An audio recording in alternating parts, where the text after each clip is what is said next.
भारत के इतिहास में हजारों राजा आए, हजारों गए, लेकिन एक राजा ऐसा भी था जिसका नाम किसी किताब में नहीं मिलता, किसी सिक्के पर नहीं लिखा और किसी किले की दीवार पर भी नहीं।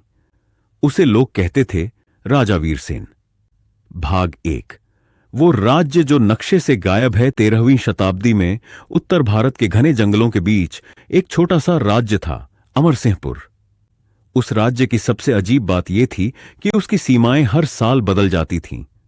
जो रास्ता आज था वो अगले साल गायब हो जाता। लोग कहते थे इस राज्य को कोई अदृश्य शक्ति बचाती है। भाग 2। राजा वीरसेन का रहस्य। राजा वीरसेन ना तो क्रूर था ना लालची। वो युद्ध से ज्यादा ज्ञान में विश्वास करता था, लेकिन उसकी एक आदत सबको डराती थी।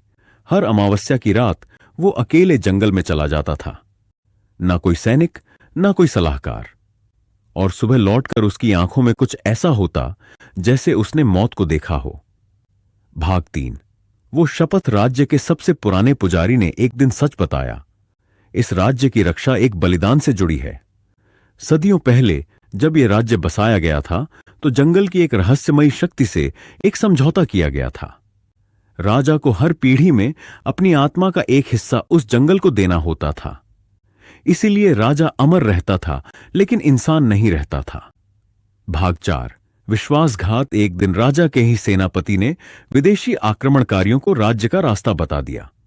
सेनापति को लगा राजा मरेगा तो रहस्य खत्म होगा, लेकिन उसने सबसे बड़ी गलती कर दी। भाग 5। आखिरी युद्ध। जब दुश्मन सेना अमरसिंहपुर के पास पहुंची तो उन्होंने देखा किले के दरवाजे अपने आप बंद हो गए। जंगल से अजीब आवाजें आने लगीं, धरती कांपने लगी। राजा वीरसेन सफेद वस्त्रों में जंगल की ओर बढ़ा। उसने आखिरी बार कहा, इतिहास मुझे याद नहीं रखेगा, लेकिन यह धरती जिंदा रहेगी। और वो जंगल में प्रवेश कर गया। भाग 6। राज्य का अंत। अगली सुबह ना राजा था, ना दुश्मन, ना राज्य। पूरा अमरसिंहपुर इतिहास से गायब हो चुका था, सिर्फ जंगल बचा था। भाग 7। आज का सच। आज भी उस इलाके में जाने वाले लोग कहते हैं मोबाइल काम नहीं करता, रात को तलवारों की आवाज आती है और कभी कभी जंगल से कोई फुसफुसाता है। राजा अब भी राज्य की रक्षा कर रहा है। इतिहास वही लिखता है जो जीतता है, लेकिन कुछ राजा हारकर भी अमर हो जाते हैं। सत्ता नहीं, बलिदान महान बनाता है। इतिहास हमेशा पूरा सच नहीं बताता, और कुछ राजाओं का नाम जानबूझकर मिटा दिया जाता है।